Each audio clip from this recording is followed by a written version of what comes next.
Okay, and once again, this is that Yamaha CA-1010. It's my own personal unit. It has a constant hum on both channels, not affected by the volume control. I've already done my troubleshooting on this. It only took about 5 minutes, if that. Looking at the schematic over here at TR-415, a regulator, we have a big unfiltered ripple right here at the collector, which tells us this capacitor right here is open. C-416, it's a 220 at 80.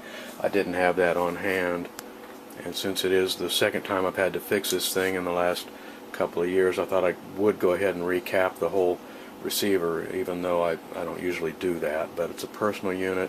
It's going on 40 years old, and like I say, it's the second time I've had to fix it in the last couple of years.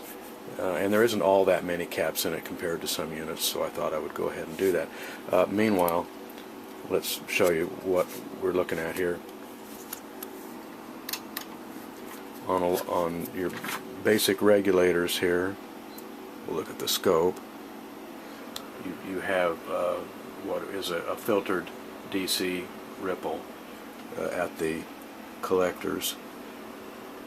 This is normal, that's what you expect, that's going into the regulators. But on these, this one here looks okay, this one here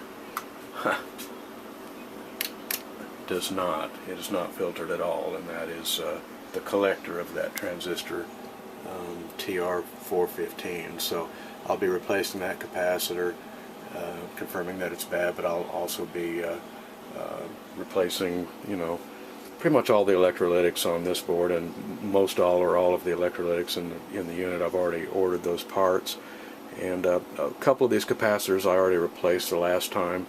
This one right here was causing me a problem about 1.5 years ago. But anyhow, that's it for now.